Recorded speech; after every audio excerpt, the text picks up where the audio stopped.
Okay, so now let's try to describe this one-dimensional or two-dimensional random walk. So I'm gonna start with the random walk. Uh, random walk. So first of all, so how we can talk about this random displacement as a, let's say, so this. So any time with constant displacement with different length. So let's say like this. So after nth step from 0 to n, this is a resultant vector, displacement vector. So let's see, as a, we want to have applying these rules of random walk. So what we want to find out is here, like nth steps of displacement would be from the previous step. So that's n minus first steps of displacement plus, let's have this a one step vector as a L. So this L should be kind of random. Okay, and the length of this vector should be L as a constant or length of each step. Of course, tau is time interval. Just make it easy, let's assume tau is the same.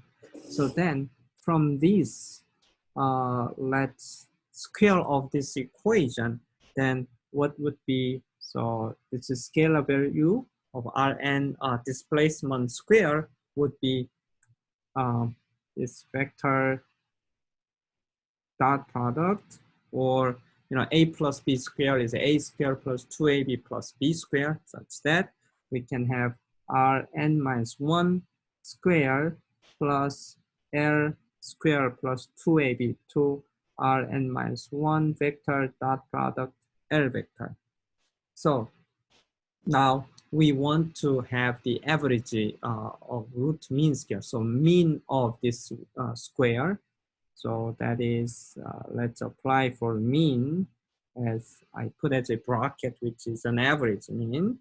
And that's what's important here is this here, the direction. This is a random direction. So by mean averaging out this random direction, actually the dot product turn out to be 0. So what that means is this R square will be like this term and this term will remain, while this term will go to 0 after mean value. So that is Rn minus 1 square plus L square is a constant. So this is just length L square and the plus 0. So then we can see that this nth will be described by n minus first. So we can come down as eventually, so this will become Rn minus 2 square average plus another L square plus 2. So we can see in the end, Rn minus 2 square plus 2 L square, and you can see the rule over here, something you can realize that we can go further and further. It will be eventually n times L square. So that's what you will be finding out. And this n is total number of steps. Total number of steps. And so eventually the time of duration t, the time t can be described by the n time step times 1 step time. So with this, we can see, we can describe the n as a t over tau. So this will be L square of tau over tau times t because of this. All right, so what do we learn from here is basically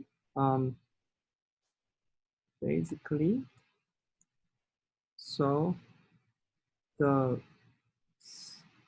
mean square will be described as L square, length scale over tau times t. So that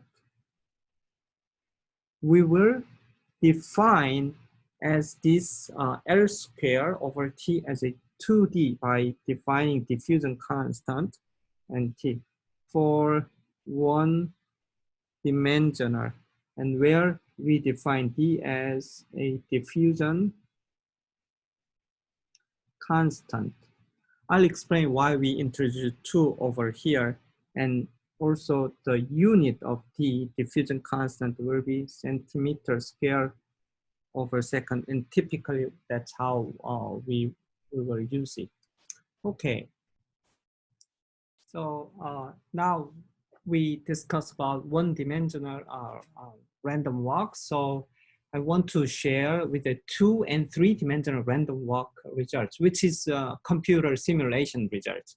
So you can see from left side, 2-dimensional, which means in X and Y. So this is an example starting from the origin and then over time, how this particle will move around the trajectories. And this right side is a 3D, so having X, Y, Z axis, and you can see very interesting pattern. So this is not an experiment, but it's a computer simulation results based on those assumptions we just discussed. So what we learned from here, the particle tends to explore a given region of space rather thoroughly. You can see this. And it tends to return to the same point many times before finally wandering away, meaning that the particle come here, and this is multiple times coming, this is multiple times coming. And sometimes it can go out of a new region. So chooses new regions to explore kind of blindly. It tracks and does not fill up the whole space of very uniform pattern. And that's in this simulation duration, but over a long time, I think it'll uniformly fill up those spaces. So in addition to those rules 1, 2, 3 for random walks, we assume that motions in X, Y, Z are statistically independent, which is holds in majority of the time if the space is not constrained. Then what we see is in average displacement of X, described as a root mean square of X, turn out to be 2 times d times time is diffusion constant and square root. Then likewise, Y displacement will be the same, RMS of Z will be the same. So in 2-dimensional case, the square of the distance from the origin to the point would be R square will be X square plus Y square. So if we have the RMS value of this, then it will be 2 dt plus 2 dt, resulting in 4 dt in 2D. And likewise, in 3 dimensions, it will be, instead of 2, 4, it will be, yes, 6 in 3 dimensions. So we will see this.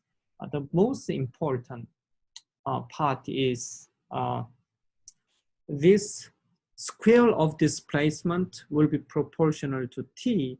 Time means that we are interested in the spread. The dimension of distance will be now proportional to not proportional t, but square root of t. This means to explore further and further, it will be more, time takes more, like square of the time will be required.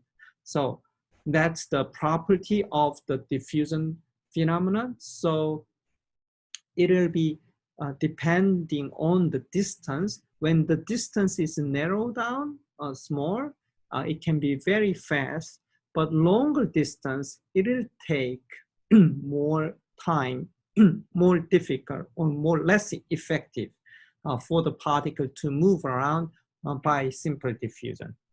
Okay, so thank you for your attention, and we will discuss next time a little bit more macroscopic aspects of diffusion, which is represented as a fixed law.